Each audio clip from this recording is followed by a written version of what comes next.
What's up, everybody? Chester ARP Church Devotional Podcast. Clint Davis, your host. Thanks for being with us. We get started in just a moment.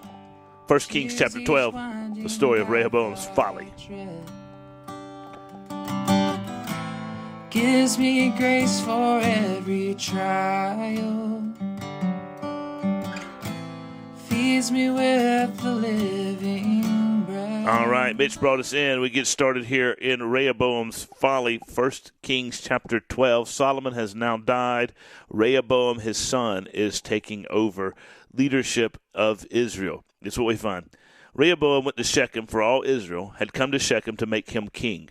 And as soon as Jeroboam, the son of Nebat, heard of it, for he was still in Egypt where he had fled from King Solomon, then Jeroboam returned from Egypt, and they sent and called him. And Jeroboam and all the assembly of Israel came and said to Rehoboam, Your father made our yoke heavy. Now therefore lighten the hard service of your father and his heavy yoke upon us, and we will serve you. And he said to them, Go away for 3 days, then come again to me. So the people went away. So Jeroboam comes in. He had been on the run from King Solomon. He comes to see Rehoboam, this guy named Jeroboam. He comes to see Rehoboam, and when he comes to see Rehoboam, he says, listen, Solomon made the yoke heavy. He made our lives hard. If you lighten that yoke, if you make our lives less hard, we will serve you without any problems. So Rehoboam, King Rehoboam, Solomon's son, takes over the king. He's become king. He says, okay, give me 3 days to think about this. Come back. Verse 6. Then King Rehoboam took counsel with old men who had stood before Solomon his father while he was yet still alive, saying, How do you advise me to answer this people? And they said to him, If you will be a servant to this people today and serve them and speak good words to them when you answer them, then they will be your servants forever. So these older guys, wise older men, say, Rehoboam goes to them for counsel, which is something smart to do. And they say, listen to what the people have to say. Listen to them. Believe them, right? And if you take time, right, to listen to what they have to say, to speak kindly to them, to, in a sense, empower them to live lives that they want to live, a good life, they'll be your servants forever. You should do that. You should listen to what they have to say.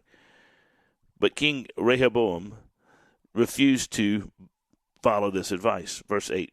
But he abandoned the counsel of the old men that gave him and took counsel with the young men who had grown up with him and stood before him.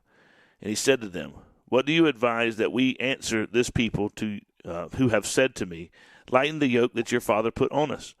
And the young men who had grown up with him and said to him, Thus you shall speak to the people who said this to you, Your father made our yoke heavy, but you lighten it for us.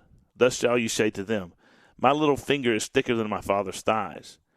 And now, whereas my father laid on you a heavy yoke, I will add to your yoke. My father disciplined you with whips, but I will discipline you with scorpions. So Jeroboam and all the people came to Rehoboam on the 3rd day.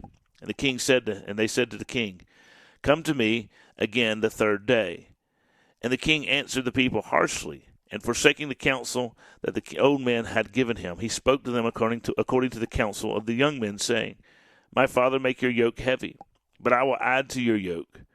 My father disciplined you with whips, but I will discipline you with scorpions. So the king did not listen to the people, for it was a turn of affairs that brought about by the Lord, that he might fulfill his word, which the Lord spoke by Ahijah the Shilonite, to Jeroboam the son of Nebat. And so here we go. Rehoboam refuses to listen to the wise counsel of those who've lived a life that had experience. They had learned a lot through the living of their lives, and Rehoboam refused to listen to their counsel. And I think that's important because there are times in our lives where we should go find men and women who have experience in life, who have wisdom, who have a life experience, who have been through hard things and good things, and we should listen to what they have to say.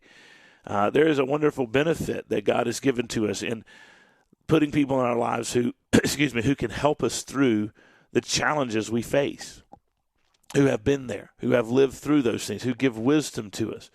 But the temptation for us, especially in our youth, is to say, well, you don't understand me. You don't know what I've been through. You can't identify with me in my pain. You can't identify with me in my trauma. You can't identify with me in my situation. And you're of the older generation. What do you know? And so what we do is we tend to ignore the people who have wisdom in our lives and go with the people who can, quote, identify with us. who can, quote, support us, who can, quote, understand where we are, right? Because they have lived alongside of us, etc. Instead of going with the people who have actually been through challenges and traumas and difficulties and seen God's faithfulness and have wisdom. So in this particular case, the older men say to Rehoboam, these men counseled his father Solomon, who was the greatest and wisest man to ever live, right? Not the greatest, but the wisest man to ever live. And they said, listen, you need to listen to what the people say. If you listen to what the people say and you give in to them a little bit and you compromise with them and you're kind to them, they'll be your servants forever. You need to listen to what they have to say. Maybe you need to loosen the burden, lighten the yoke of burden upon them. But he refused to listen to them. He went to his friends and they said, if you give in now, you'll never have any authority. You'll never have any leadership. You need to stand up and tell them I'm going to do this. And he, like a dummy, listens to the young advice rather than the old advice, and it causes tremendous division. The people turn away from him immediately. Because who wants to follow somebody who's going to be harsh upon them? And so they turn away from him immediately. And we're told at the end, this was brought about to fulfill a word of God that he has promised to Jeroboam, or spoke to Jeroboam by Ahijah the Shilonite.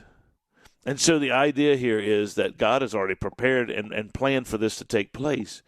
The kingdom will be divided. Why? Because God's purposes and plans will ultimately be fulfilled for his glory and for the good of his people. We may not see it as being the good of his people right now. In the moment, maybe you look at this and you get to this point and you say, why is this good for the people? It doesn't appear to be. It's not, in the sense of it's sinful, it's harsh, it's broken, all those things that come as a result of living in a fallen world. But God will ultimately use it for his glory and for his purposes, and he is preparing the world, even hundreds of years before. He's preparing the world for the coming of the Messiah through the line of King David. You guys take care. God bless you. We got to trust in our God, sovereign and good, but also recognize there's wisdom in following the advice of those who've been there before and who have learned to trust the Lord through it all. You guys take care. God bless you. I'll see you next time. You carry me close to your heart and show